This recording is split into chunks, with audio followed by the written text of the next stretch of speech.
Bonjour à toutes et à tous, bon réveil matinal, bienvenue sur Free Matin, ce rendez-vous matinal d'information, d'analyse et de divertissement sur ESAE TV. Nous sommes le lundi 2 juin de l'an 2025 et ce jour démarre sur l'ensemble du territoire national l'examen national du certificat d'études primaires session de juin 2025. La presse locale en parle du plafond plancher et rend compte d'une sortie médiatique effectuée hier par le ministre des Affaires étrangères, Olusegun Ajadi Bakari. Au cours de cette sortie médiatique, il a eu à se prononcer sur la fermeture de la frontière entre le Bénin et le Niger et également sur les élections générales de 2026. Vous en saurez davantage dans ma présentation de la une des journaux, mais également dans le bulletin matinal d'information qui vous est proposé ce jour par Nansirine Fatoumbi. Et juste après le bulletin matinal d'information, vous aurez droit aux trucs et astuces avec Atifa Olafa. Notez ce matin qu'elle vous présente quelques solutions naturelles contre les panaries au doigt. Chers amis internautes, pour le numéro d'émission de ce matin, nous aurons trois rubriques qui vont meubler le numéro d'émission de ce matin qu'on démarre juste après l'instant pub qui vante les mérites de l'école supérieure d'administration, d'économie, de journalisme et des métiers de l'audiovisuel ESAE, ESAE promotrice de ESAE TV.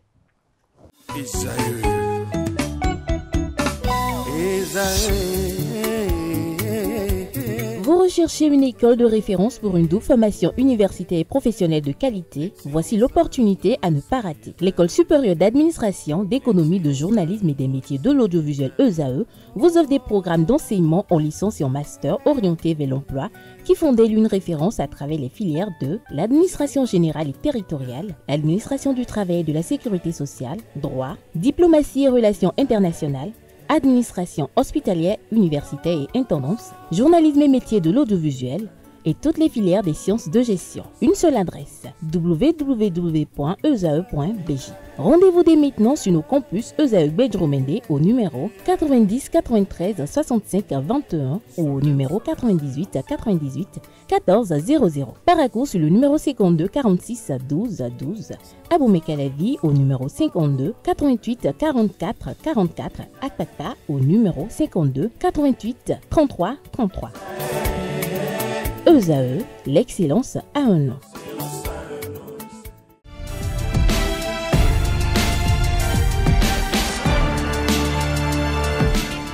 Chers amis internautes, bonjour à nouveau. Nous démarrons cette une des journaux comme il est de tradition sur ESAE TV par le quotidien Maison, le quotidien béninois d'information générale et d'analyse L'Informateur qui ce matin en manchette nos titres propos discourtois et accusateurs à l'endroit du Bénin.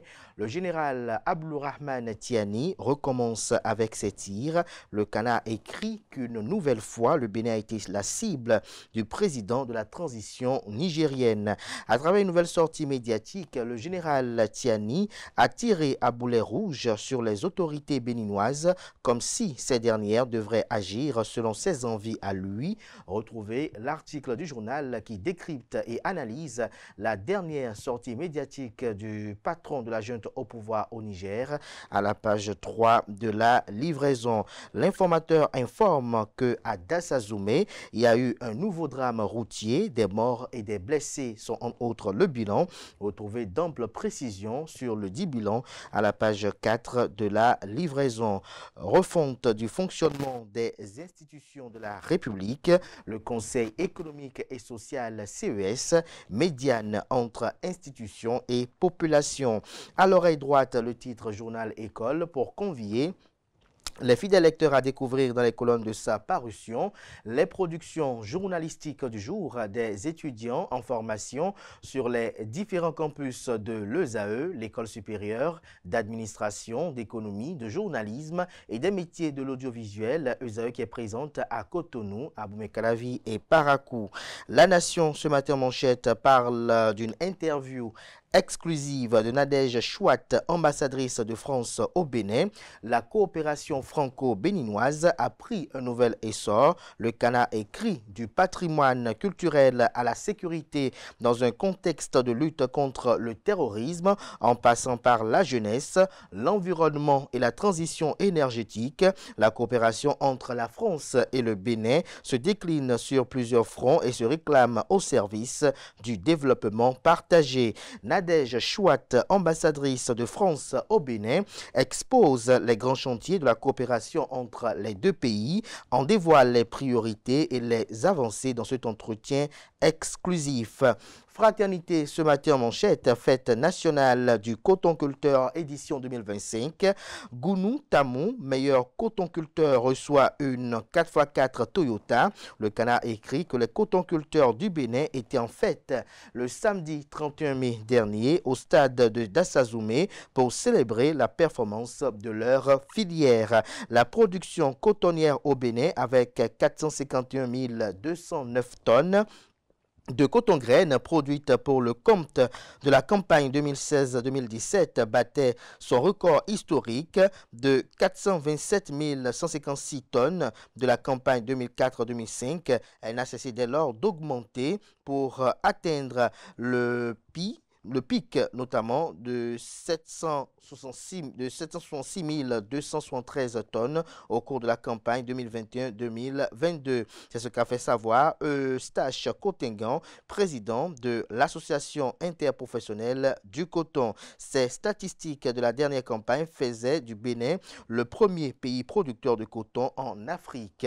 Retrouvez des détails sur les différentes allocutions prononcées à l'occasion et un détail sur les festivités, notamment à Dassazoumé, dans les colonnes de la parution de ce matin du journal. Tension diplomatique et fermeture de frontières, le Bénin appelle à la raison face à l'inflexibilité du Niger. Le matinal ce matin manchette parle de la fête nationale du coton-culteur édition 2025. L'AIC célèbre les meilleurs producteurs. Plus de 300 millions de francs CFA distribués, rapporte le Canard. Week-end meurtrier sur les routes à Sakété et à Dassazoumé, 12 morts et des blessés. Matin libre ce matin manchette communique FNC édition 2025. L'AIC célèbre les meilleurs coton-culteurs. En illustration, vous apercevez celui qui a reçu le 4x4 et également celui qui a reçu le tracteur. On peut lire également à la une de Matin Libre de ce matin, 41e journée nationale de l'arbre 2025, plus de 1500 plants mis en terre à Parakou. Optimisme BIA quant aux élections générales de 2026. Sur quoi compte l'Union progressiste Le Renouveau et le Bloc républicain, s'interroge le confrère de Matin Libre. Le Béninois libéré nous libère ce matin en manchette, crise Bénin-Niger, maintien de la fermeture de la frontière, le Bénin plus résilient avec des résultats exceptionnels malgré les délires bestiaux de Tiani. Infrastructure et cadre de vie au Bénin, le ministre conseiller Jacques Ayadji fait le point demain, nous informe le journal. Le potentiel ce matin en manchette parle d'hécatombe routière à l'entrée de Dassazoumé. Collision frontale, chaos total, 9 morts, 23 blessés, des véhicules broyés, des vies fauchées, un drame de plus sur l'épine dorsale nationale. Retrouvez le point qu'effectue la rédaction de Le Potentiel à la page 2 de sa livraison. Diplomatie béninoise et élection générale de 2026, AES, Alliance des États du Sahel et Code électoral. L'analyse de Olusegun Adjadi Bakari, ministre des Affaires étrangères du Bénin. Le Canard écrit et rapporte notamment que reçu sur l'émission L'entretien grand format sur BIP Radio ce dimanche 1er juin 2025, le ministre des Affaires étrangères Olusegun Adjadi Bakari a exposé des éléments d'évaluation de l'état de santé de la diplomatie béninoise, entre autres sujets aborder la qualité des relations de coopération avec l'État du Niger depuis l'arrivée au pouvoir des autorités de fait en 2023 et les gains liés au resserrement de la carte diplomatique. À quand la réouverture des frontières bénino-nigériennes? À cette question de nos confrères de Bib Radio, le patron de la diplomatie a donné une réponse claire que le Canard vous invite à lire à la page 3 de sa livraison. Examen du certificat d'études primaires 2025 au Bénin, plus de 270 000 candidats planchent ce jour. Le meilleur ce matin en manchette, séminaire tripartite pour rendre plus opérationnel le Conseil économique et social, les nobles ambitions du président Louis Gbéou-Nouvlavonou, président de l'institution parlementaire du Bénin pour le Conseil économique et social CES. Les dites ambitions sont à retrouver à la page 2 de la livraison. Célébration de la journée national de l'arbre édition 2025. La municipalité de Parakou honore l'événement avec 1500 plants mis en terre. Le premier quotidien économique du Bénin, l'économiste ce matin en manchette parle de finances et de climat. L'Afrique fait front uni face à l'urgence. Mise en conformité des services et paiements dans l'espace UEMOA, entendez Union économique et monétaire ouest-africaine. La Banque centrale des États de l'Afrique de l'Ouest, BCEAO, proroge le délai pour les établissements de crédit. Bénin intelligent, énergie électrique, SB2E. La fraude devient un fléau national. Les meuniers, ateliers de soudure, scieries, bars, restaurants en tête des fraudeurs, dénoncés sous anonymat et recevoir 10% de la facture redressée. Retrouvez des précisions sur cette opération de la SB2E dans les colonnes de la parution de ce matin du journal, ça y est bien la Société béninoise d'énergie électrique. Libération ce matin en manchette parle de l'examen du certificat d'études primaires session de juin 2025.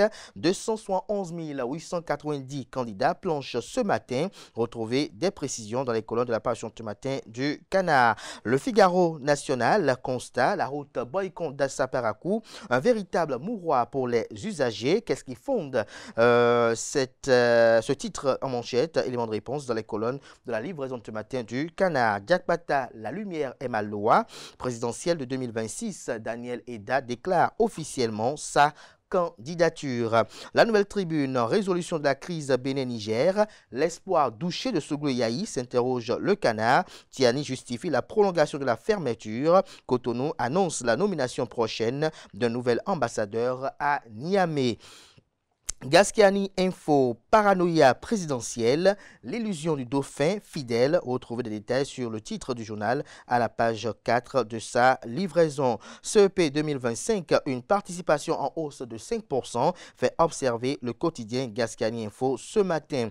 Les 4 vérités rappellent à Dieu le 20 mai 2025 dans sa 114e année. Parents et amis rendent hommage à feu Dr Barthélemy Amidjogbe à Paris. Retrouvez des précisions à la page 7. On lit également à la une de les 4 vérités de ce matin, rappelé de Niamey pour consultation, l'ambassadeur Gildas Agoncan, alias Jobloski, limogé, Olusegun Adjadi Bakari, donne la position du Bénin qui est à retrouver à la page 8 de la livraison. Le confrère de la matinée Bénin CEP 2025, 271 890 candidats à l'assaut du premier diplôme ce lundi, une épreuve nationale sous haute vigilance. Nord-Sud quotidien, blocage des voies de la contrebande avec le Nigeria. Les enjeux pour l'économie béninoise vous sont présentés à la page 3. Planification du développement, la clé du miracle visible au Bénin, selon le ministre d'État en charge de la coordination de l'action gouvernementale, Aboulaye Bio-Tchane. La primeur ce matin. Nouvelle dynamique à la BAD, la Banque africaine de développement, enjeux et perspectives pour le Bénin, une analyse prospective du professeur Alain Babatunde sur la gouvernance de la BAD sous la présidence de Sidi Ould. On peut lire également à la une de la primaire de ce matin, approche One Health, l'Ansalb dresse le bilan et fait des projections. La Guérite ce matin à sa une Doha, notamment dans la ville de Porto Novo, une église à la base de l'inondation des maisons entre le silence des hommes de Dieu et l'inaction des autorités. Les fidèles et riverains se sentent livrés à leur sort. Que comprendre du titre du Canard? Retrouvez des précisions dans les colonnes de sa parution. L'emblème du jour ce matin à la une parle de relations entre le Bénin et le Niger, fermeture des frontières liant les deux pays, la résilience du Bénin saluée, rapporte le Canard. Le pays émergent, crise Bénin-Niger, le Bénin réagit aux propos du général Abdourahmane Tiani, Olusegun Adjadi Bakari. Nous avons bon espoir que cela se règle rapidement, c'est triste. Malgré la fermeture des frontières l'année dernière, la croissance du Bénin a atteint 7,5%, un chiffre supérieur aux prévisions. Retrouvez un compte rendu plus holistique de cette sortie médiatique du patron de la diplomatie béninoise dans les colonnes de la parution de ce matin du Canard. Le confrère de Le Télégramme poursuit la même veine et communique. Après les dernières déclarations du général Abdourahmane Tiani sur l'ouverture des frontières entre le Bénin et le Niger, le ministre Olusegun Adjadi Bakari joue la carte de l'apaisement. Gildas Agoncan n'est plus ambassadeur du Niger près le Bénin. Palais de la Marina, un séminaire tripartite gouvernement, Parlement et Conseil économique et social. Louis Béounou expose sa vision de faire du CES un forum laboratoire des idées. On peut lire également à la une de Le Télégramme de ce matin, pour vol, 7 ans de prison ferme requis contre un instituteur.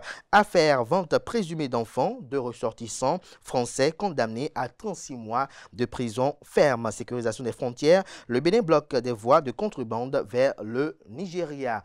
Dynamisme Info ce matin en manchette parle de la République du Bénin, de l'alternance au sommet de l'État en 2026. 2026, l'inévitable engagement des exilés que comprend du titre du Canard. Élément de réponse dans les colonnes de sa parution.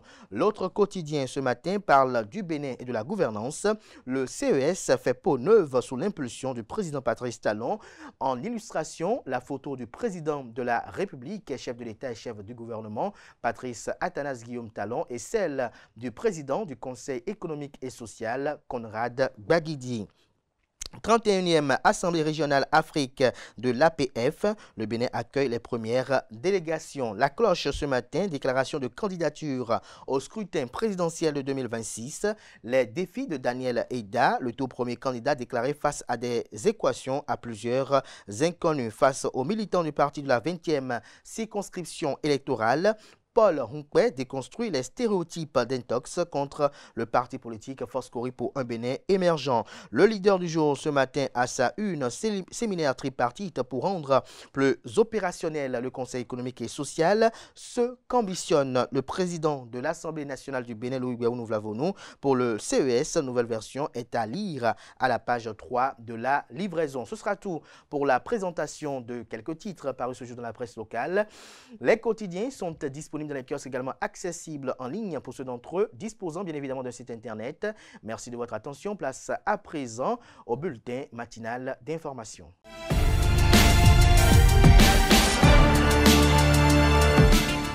Le bulletin matinal d'information avec vous, Nasrine Fatoumbi, bonjour. Bonjour. Merci d'être là ce matin. Bonjour à vous, Atifa Alafa.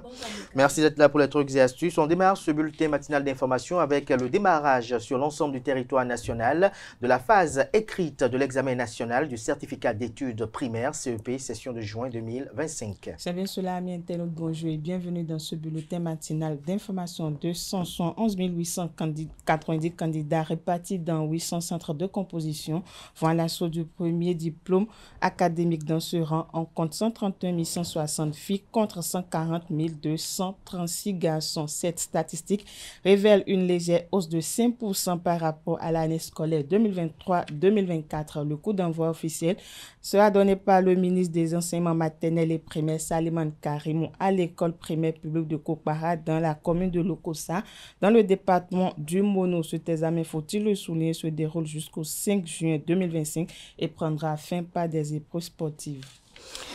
Le ministre des Affaires étrangères béninois, le patron de la diplomatie béninoise, Olusegun Adjadi Bakari, a effectué une sortie médiatique hier au cours de laquelle il s'est prononcé sur la fermeture de la frontière, notamment entre le Bénin et le Niger, ceci en répondant à la dernière sortie médiatique du patron de la junte au pouvoir, le général Abdourahmane Tiani. C'est bien cela, le ministre béninois des Affaires étrangères, Olusegun Adjadi Bakari, joue à la carte de l'apaisement lors d'une sortie médiatique. Le chef de l'État nigérien, le général Abdourahmane Tiani, a réitéré son accusation selon laquelle le Bénin continue d'abriter des militaires français dont l'objectif est de déstabiliser son pays. Il laisse entendre que si une rupture de coopération militaire entre Cotonou et Paris, Niamey n'ouvrira pas ses frontières avec le Bénin. En réponse à la déclaration du président, le chef de la diplomatie béninoise a rappelé l'importance pour les deux pays de coopérer. Selon le chef de la diplomatie béninoise, Olusegun Adjadi Bakari, l'un des problèmes concrets auxquels les dirigeants du Bénin et du Niger devront faire face aujourd'hui, ce sont les questions de sécurité. Il rappelle que la frontière du côté du Bénin est ouverte.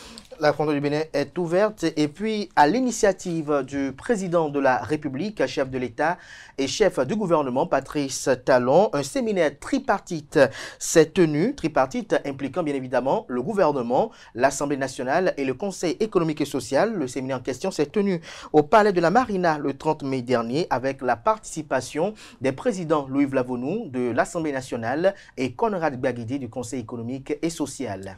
Le vendredi 30 mai 2025 s'est tenu au Palais de la Marina à Cotonou un séminaire tripartite initié par le chef de l'État, Patrice Talon. L'objectif principal de cette réunion était de définir les grandes orientations de la nouvelle mandature du Conseil économique et social et d'élaborer sa feuille de route. Cet événement a rassemblé le chef de l'État, le président de l'Assemblée nationale, Louis Vlavonou, le président du Conseil économique et social, Conrad Baguidi, les membres du gouvernement, les membres du Conseil économique et social ainsi que plusieurs députés. Plus de détails dans cette séquence vidéo. À la Marina, ce 30 mai 2025, l'heure n'est pas seulement à la décision, mais aussi à l'élégance du geste républicain. Patrice Talon a choisi de marquer cette journée d'un protocole personnellement orchestré, accueillir l'un après l'autre les deux présidents d'institutions conviés à ce séminaire tripartite historique. Ils avancent ensemble, à l'heure et surtout dans un décor porteur d'une autre parole. Car ici, les murs parlent. Depuis 2016, le Palais de la République n'est plus une simple forteresse administrative. Il est devenu une galerie vivante, un espace d'exposition de la création béninoise, un écrin d'expression pour une génération d'artistes contemporains que l'État a choisi de remettre au centre. Ils peuvent s'appeler Epaphras Toirin, Charlie Dicou, Albert Sosa, François Ziangué, Nathanaël Vaudounchet, Sébastien Bocor, Rémi Samuse, Brice Lokossou. Leurs œuvres racontent un Bénin multiple, enraciné et ouvert, spirituel et urbain, ancestral et résolument moderne. Le Palais de la Marina devient pour eux un musée d'un nouveau genre, non pas une vitrine figée, mais un haut lieu de décision devenu tribune artistique. Ces artistes trouvent ici un écho que les musées, les foires ou les galeries internationales ne leur ont pas toujours offert. Le palais devient la maison du peuple et celle des créateurs. Depuis 2016, le Bénin s'est doté d'une politique culturelle affirmée, pas seulement pour exposer, mais pour intégrer la création dans le récit national. Aujourd'hui, l'art est à sa place, au cœur du pouvoir, et l'État béninois, en se faisant galerie vivante, démontre une chose essentielle, la culture. C'est aussi une forme d'action. On s'intéresse à présent aux morts enregistrés au cours d'un accident de circulation à hauteur de Dassazoumé.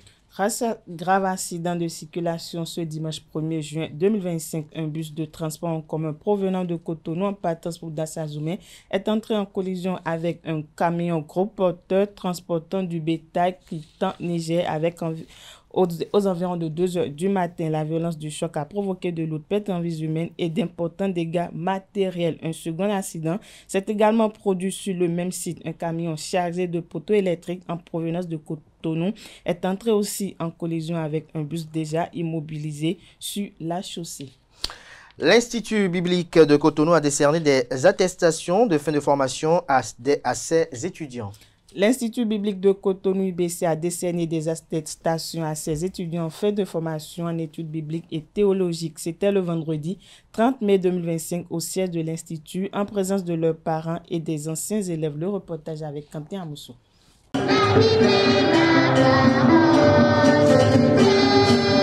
Pour enseigner la parole de Dieu, 75 étudiants ont préparé l'étape de la formation à l'Institut biblique de Cotonou, IBC. Ce vendredi 30 mai, ils ont obtenu leur attestation de fin de formation des mains du directeur de l'Institut qui leur a prodigué une nouvelle fois des conseils en mettant l'accent sur l'importance de l'accompagnement théologique pastoral. Avant de commencer l'œuvre, prenez soin de demander au Seigneur, je sais que tu m'appelles au sacerdoce, mais que veux-tu que je fasse? Parce que il y a 3 étapes dans l'œuvre de Dieu, principalement. La première étape, c'est la vocation. Le Seigneur m'appelle. Il m'appelle à quoi? Après la vocation vient la formation. C'est après la formation que vient la mission. Après 3 années de formation, les étudiants témoignent de l'efficacité des enseignements reçus et sont aguerris pour accomplir leur mission. Chaque fois où je me présente dans ma communauté, dans mon église, pour pouvoir parler de Dieu, j'ai des ressources en la matière. Je parle librement, je parle avec assurance et je parle également avec conviction. Et le pourquoi, c'est parce que Dieu m'a fait passer par le creuset de IBC. Grâce à Dieu, avec le cours des actes des apôtres que le pasteur nous a fait, j'ai été bénie abondamment parce que à travers ce cours, j'ai su que les oa que les gens racontent à la télé là, ce n'est que le charabia. Alors vraiment, je bénis l'Éternel, je bénis le pasteur pour le cours des actes des apôtres qui nous a fait. À ce moment maintenant, je peux aussi dire que j'ai ce que je peux pour m'introduire dans l'œuvre de Dieu. Avant, c'était difficile pour moi de préparer un message. Mais aujourd'hui, avec IBC, par les enseignements, par tout ce que les professeurs nous donnent, je peux dire que je suis équipé, je suis prêt pour la guerre. La prédication de ce soir abonde dans le même sens que les conseils du directeur de l'IBC. Vous devez finir les chantiers inachevés de vos vies. Vous devez tout faire. Et tout part de la connaissance.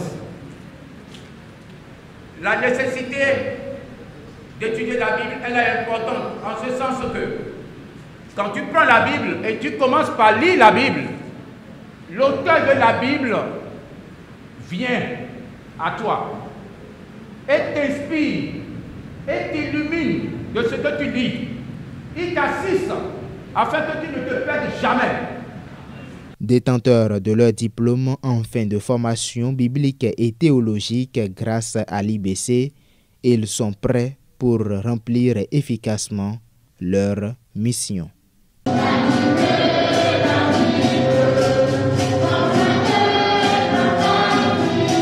Avant de passer à l'international, on va suivre notamment des colonels à la retraite. Il s'agit de Albert Ezin Bagdou, qui est capitaine de vaisseau à la retraite, ex-commandant des forces navales, et Rachid Achirou, ex-commandant des forces aériennes, également ex-commandant du Centre national de recrutement militaire. Il se prononce sur la promotion du général Bertin Bada au grade de général de corps aérien, laquelle promotion sera actée demain mardi 3 juin à la caserne militaire de Dessa, où il y aura la cérémonie de port de galon à 16h. Mais avant, nous avons tendu notre micro à ces deux hauts gradés de l'armée béninoise actuellement à la retraite afin qu'ils se prononcent sur ce qu'ils pensent de cette promotion. Est-ce une promotion bien méritée? Et qu'est-ce qu'ils pensent du parcours notamment de l'homme au sein des forces armées béninoises? Ma première rencontre avec le général Bada Bertin remonte à 1986, alors que nous étions tous les deux au transport aérien du Bénin, actuel ami de l'air, lui étant pilote et moi électronicien de bord pour Aéronef. Est alors née entre nous une longue amitié en raison des centres d'intérêt communs que nous partagions, à savoir la lecture et le jeu du Scrabble, pour n'en citer que cela. Cette amitié s'est alors ensuite étendue à nos familles lorsque nous en avions fondé. Je veux parler surtout ici de l'homme. Ce que je retiens du général Bada, c'est que c'est quelqu'un qui m'a fortement soutenu lors des dures épreuves de la vie que j'ai traversées. Il était tout le temps à mes côtés. Et je n'en veux que pour preuve que lorsque j'ai été braqué le 8 juin 2013 à Pédoport, et là où j'ai même perdu un collègue et très proche ami, paix éternelle à son âme, le général Bada n'a pas hésité à faire décoller en tant que pilote un avion qui était déjà déclaré non en état de vol, et il est allé me récupérer à l'aérodrome de Ghana pour me ramener à Cotonou pour les soins appropriés. Je pourrais dire qu'il m'a sauvé la vie. Et là, je voudrais lui rendre un vibrant hommage et témoigner ma reconnaissance pour cette grande marque d'amitié. Pour finir, ce que je retiens principalement des qualités humaines du général Bada, c'est que C'est un homme très généreux et fidèle en amitié. Un personnage pittoresque qui a fait un parcours atypique, du jamais vu dans les forces armées. Il a fait l'armée de l'air, il a fait l'armée de terre, il est revenu à l'armée de l'air. C'est un spécimen, oui, qui fait la fierté de tous ces chefs, de tous les chefs, comme nous, ceux sous qui il a eu à travailler, à évoluer.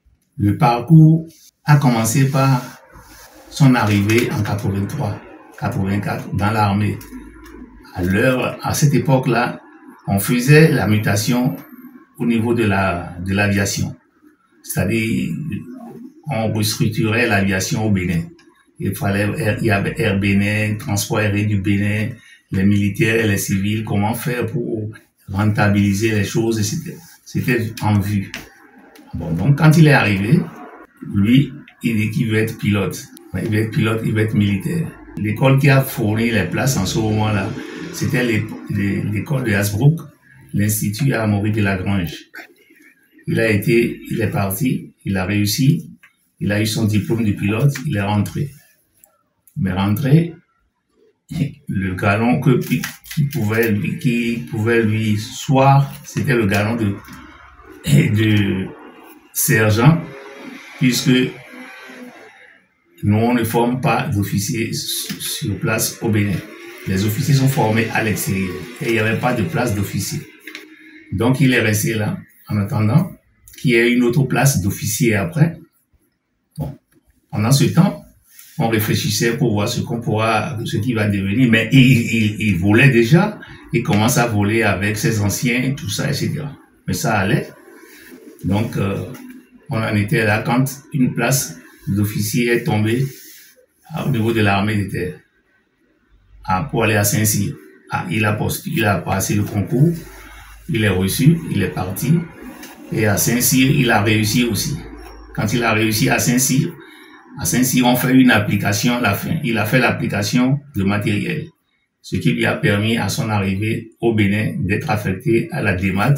Et il a travaillé à la direction du matériel de l'armée de terre. Ensuite, il s'est fait affecter, muter aussi à la garde républicaine pour l'infanterie. Bon, donc il faisait son parcours. Comme il n'aime pas rester tranquille, il a commencé déjà par chercher encore ce qu'il va faire.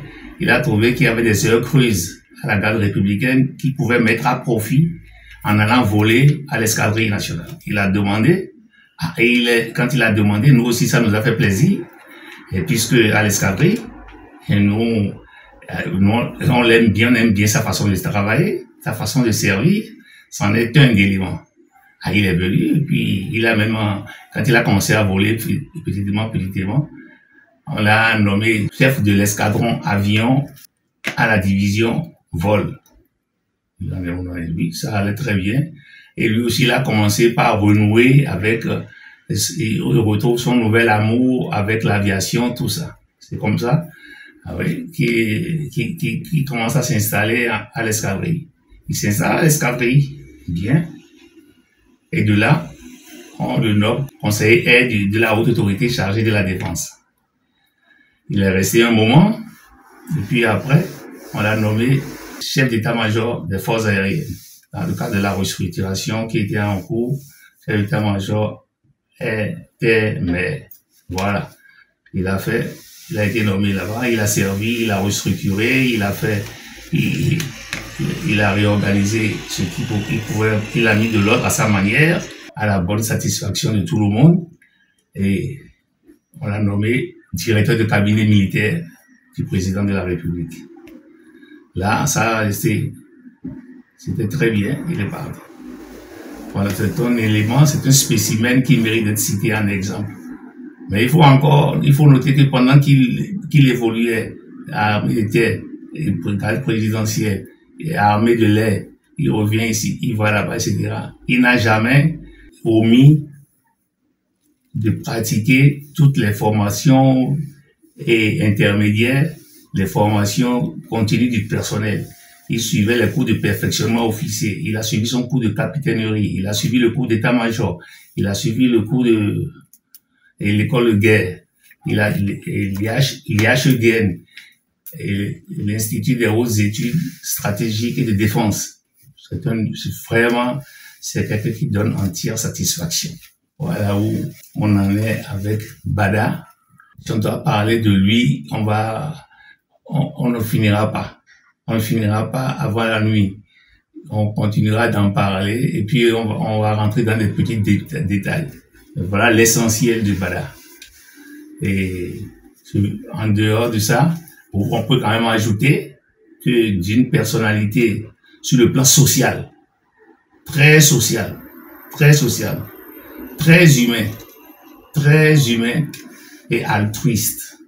Il a toujours assisté les gens et assisté les autres, et respectueux des anciens.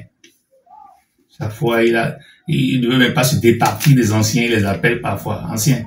Venez, j'ai quelques préoccupations, je vais vous demander ci, je vais vous demander ça. Lui n'est jamais grand pour tout connaître.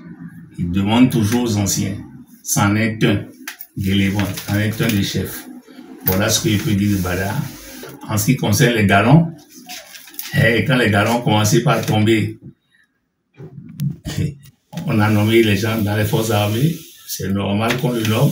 Il y a eu général de brigade, général de division et général de corps aérien. Il était là, général de division, c'est très bien. Il a le général 4 étoiles maintenant. Ça fait vraiment plaisir. Et on ne peut que lui demander, sur cette lancée, on lui souhaite bon vent, on lui souhaite la cerise sur le gâteau, qui sera le général 5 étoiles, corps d'armée. On finit avec le Premier ministre sénégalais Ousmane Sonko qui est arrivé à Conakry ce dimanche 1er juin pour une visite de travail prévue pour ce lundi avec le président de transition Mamadi Doumbouya.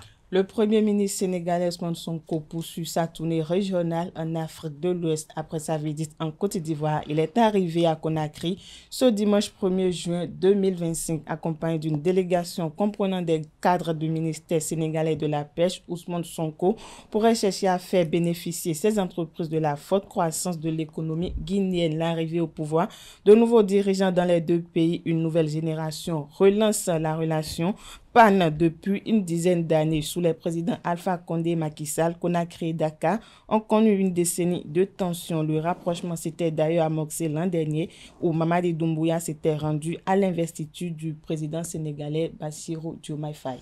Merci à vous pour cette présentation du bulletin matinal d'information. Nous passons à présent aux trucs et astuces.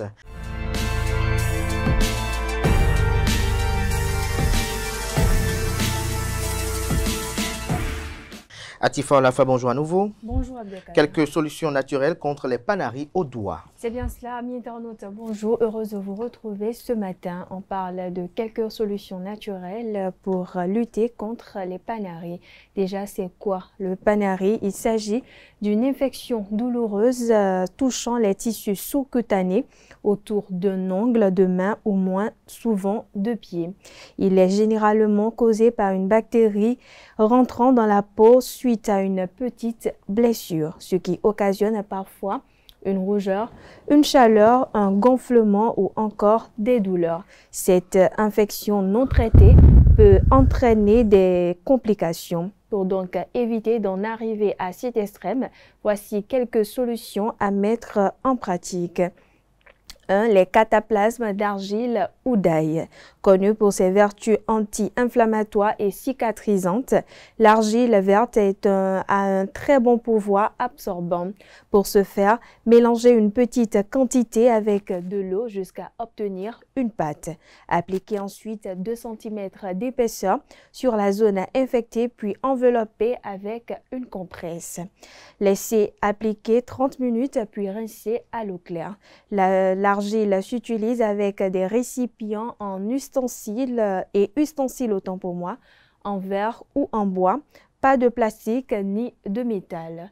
Pour ce qui est de l'ail, hachez tout simplement 2 gousses d'ail et laissez 10 minutes à l'air. Appliquez ensuite sur une compresse et enroulez celle-ci autour de votre doigt. Deuxième astuce ou deuxième remède, les huiles essentielles. Coco, olive, argan ou encore lavande, à vous le choix. Appliquer tout simplement directement sur le panaré ou sur une compresse, puis laisser poser sur le doigt en question. Troisième astuce, le miel. Appliquer sur la plaie 3 fois par jour ou enrober le tout d'une compresse. Enfin, quatrième astuce, le vinaigre de cidre. Le vinaigre de cidre de pomme serait également efficace en mélangeant à parts égales avec de l'eau et en laissant tremper 20 minutes. Voilà, chers internautes, Abdelkader, c'est tout pour l'astuce de ce matin. Merci à vous, Atifa Lafa, pour cette présentation qui met un terme à Frimatin ce matin. Merci pour l'attention, portez-vous bien. On se donne rendez-vous demain, par la grâce et la volonté divine, sans occulter celle des hommes, que la semaine soit féconde à tout un chacun et surtout fructueuse. Bonne suite de programme en compagnie, bien évidemment, de nos différents programmes télé sur ESAE TV.